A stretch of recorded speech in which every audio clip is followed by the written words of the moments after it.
ఈ వాగ్దానాలకు ఏటా ఖర్చెంత అవుతుంది అని చెప్పి మా ఫైనాన్స్ వారందరినీ కూడా లెక్కలు తీయమని అడిగాను. 2024 ఎన్నికల తర్వాత కూడా మనం కొన్ని పథకాలను అమలు చేస్తా ఉన్న కొన్ని పథకాలను ఎట్టి పరిస్థితిలోనూ కొనసాగాల్సిందే. 2024 ఎన్నికల తర్వాత కూడా మనం అమలు చేస్తా ఉన్న కొన్ని పథకాలను ఎట్టి పరిస్థితుల్లోనూ కూడా కొనసాగాల్సిందే. ఉదాహరణకు అలాంటి 8 పథకాలు మీ అందరికీ కూడా ఇప్పుడు చెప్తాను. 66 లక్షల మంది పెన్షన్లకు 66 లక్షల మంది పెన్షన్లకు మన ప్రభుత్వం ఖర్చు చేస్తా ఉన్నది దాదాపుగా 24,000 కోట్లు. ఉచిత విద్యుత్కు రైతన్నలకు ఇచ్చే ఉచిత విద్యుత్కు మన ప్రభుత్వం ఖర్చు చేస్తా ఉన్నది 11,000 కోట్లు. సబ్సిడీ కింద బియ్యం ఇచ్చేందుకు మన ప్రభుత్వం ఖర్చు చేస్తా ఉన్నది మరో 4,600 కోట్లు. ఆరోగ్యశ్రీ, ఆరోగ్య ఆసరా, 104, 108 ఇటువంటివి ఎవరైనా కూడా ఖచ్చితంగా చేయాల్సిన ముట్టుకోలేనేటివి మరో 4,400 కోట్లు. పూర్తి ఫీజు రీయింబర్స్మెంట్ కింద మీ జగనన్న ఇస్తా ఉన్న విద్యా దీవెన, వసతి దీవెన కింద మరో 5,000 కోట్లు. సంపూర్ణ పోషణం కింద 2,200 కోట్లు. గోరు ముద్ద కింద మరో 1,900 కోట్లు. కేవలం ఈ 8 పథకాలకే. అంటే ఎట్టి పరిస్థితిలోనూ కూడా వీటిని టచ్ కూడా ఎవరు చేయలేరు. ఇటువంటి 8 పథకాలకే ఖర్చు మరో 52,700 కోట్ల రూపాయలు. ఇవి ఖచ్చితంగా ఎవరైనా కూడా చేయాల్సిందే.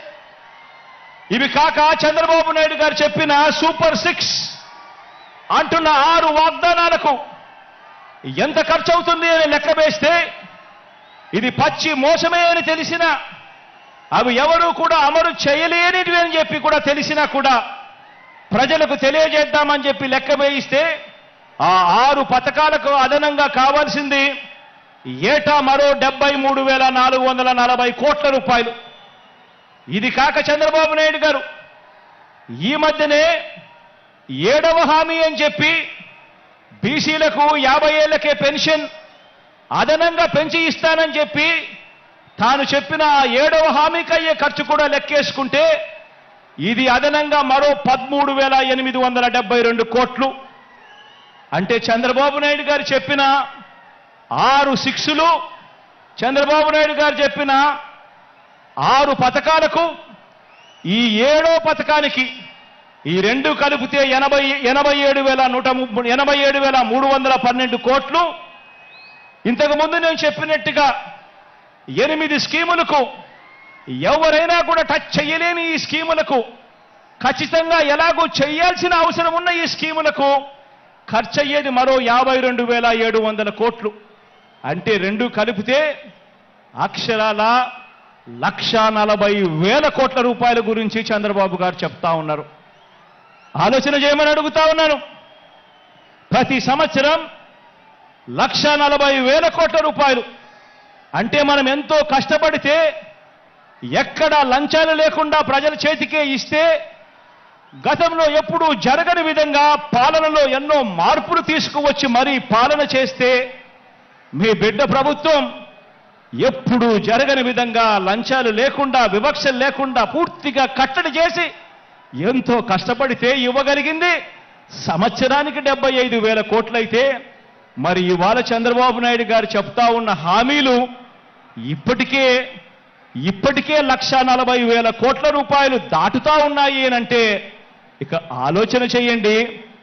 ఈ పెద్ద మనిషి చంద్రబాబు నాయుడు గారు చెప్పే ఈ హామీలు మళ్ళీ ప్రజలను ఎంతగా మోసం చేసేందుకు చెప్తా ఉన్నాడు అని ఒక్కసారి ప్రతి ఒక్కరూ కూడా ఆలోచన చేయమని అడుగుతా ఉన్నా. మరి ఈ డబ్బు ఎక్కడి నుంచి తెస్తారు అని అంటే చంద్రబాబు గారు మాట్లాడరు. ఇదే అంశాల మీద సుదీర్ఘంగా కూడా ప్రజలందరికీ కూడా తెలియాలి అని అసెంబ్లీలో సుదీర్ఘంగా దీని గురించి వివరించడం కూడా జరిగింది. పేద ప్రజలు మరొక్కసారి నమ్ముతారేమో, మోసం చేద్దామన్న కుటిల ఆలోచనతో బాబు ఈ వాగ్దానాలన్నీ కూడా చేస్తా ఉన్నాడు. ఎలాగో అబద్ధాలు చెప్పేటప్పుడు ఆ అబద్ధాలకు హద్దులు ఎందుకని, భావదారిద్ర్యం ఎందుకని చంద్రబాబు నాయుడు గారు అబద్ధాలు చెప్పే సిద్ధాంతాన్ని నమ్ముకున్నాడు. నమ్మినవాడు మునుగుతాడు, నమ్మించిన వాడు దోచుకోగలుగుతాడు అన్నది బాబు సిద్ధాంతం.